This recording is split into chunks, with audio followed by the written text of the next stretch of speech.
Good morning, this is Send 7 World News in 7 minutes. I'm Stephen Devincenzi. Today is Monday, the 4th of March, 2024.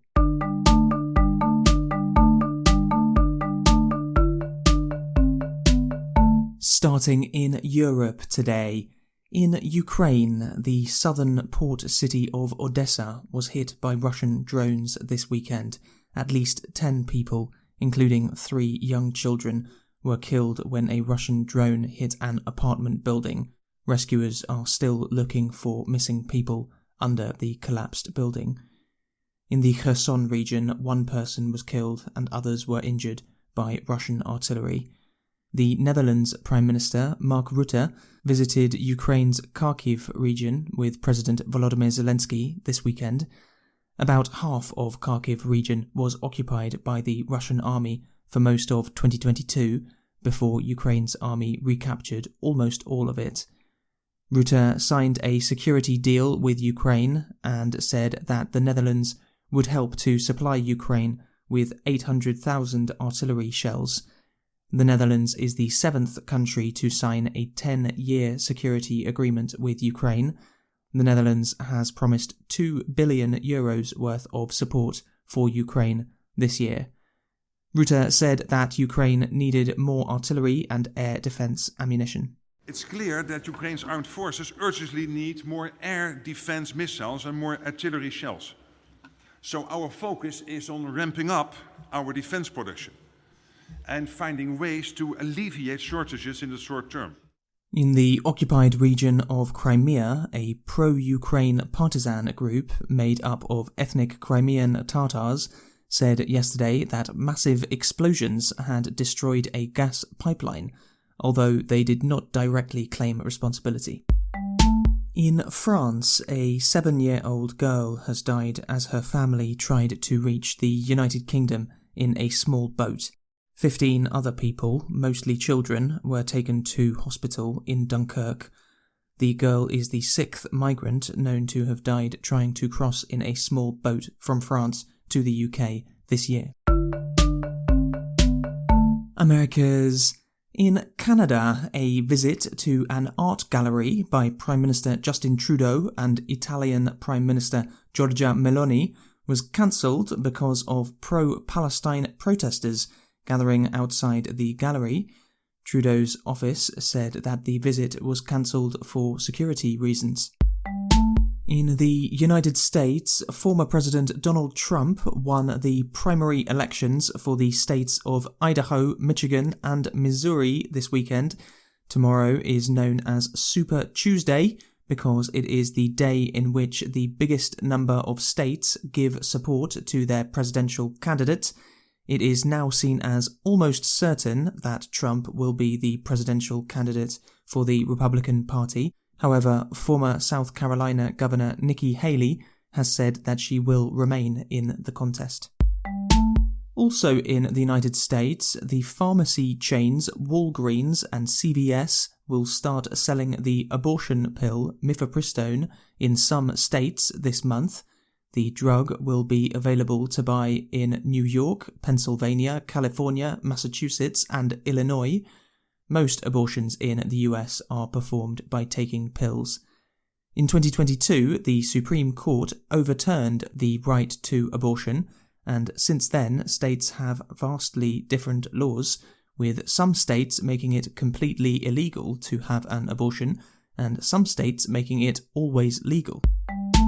In Haiti, there was violence between heavily armed gangs and police this weekend. Powerful gang leader Jimmy Cherizier, known as Barbecue, told the police and army to arrest Prime Minister Ariel Henry. Cherizier said that he would continue trying to remove Henry. Gangs control large parts of Haiti. Africa. In Burkina Faso, about 170 people were killed in attacks on villages in the north of the country last week, according to local authorities. The attacks on villages, including attacks on a church and a mosque, have been blamed on local Islamist jihadists. In 2022, there were 2 military coups in Burkina Faso, with officers saying that the government was not effectively managing the problem of Islamist jihadists. Ghana's parliament has approved a new law criminalising LGBT people and the promotion of LGBT lifestyles.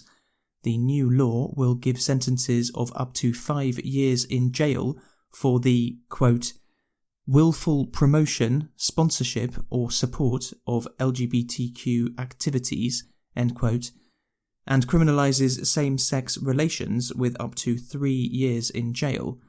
United Nations Human Rights Chief Volker Turk criticised the bill, saying that consensual same-sex relations should never be criminalised. Asia. In the Red Sea, a civilian cargo ship has sunk after being attacked by Yemen's Houthi rebels 2 weeks ago. Yemen's internationally recognised government said that there could be an environmental catastrophe caused by the sinking of the Ruby Mar, which was carrying 41,000 tonnes of fertiliser and has also caused an oil spill. The Houthis claim that they are attacking cargo ships in solidarity with Palestinians. The Ruby Mar flew a Belize flag and was operated by Lebanese and British companies and was travelling from the United Arab Emirates to Bulgaria when the Houthis hit it with anti-ship missiles.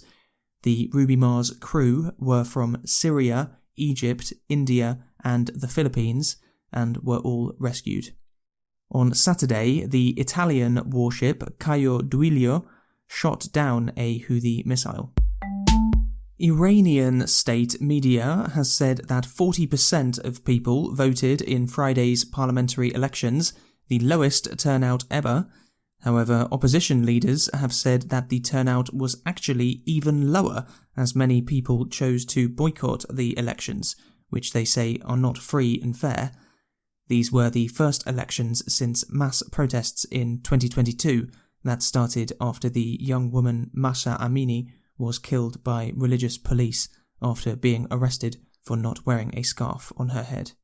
And in Myanmar, a tiny fish can make a sound as loud as a gunshot, scientists say.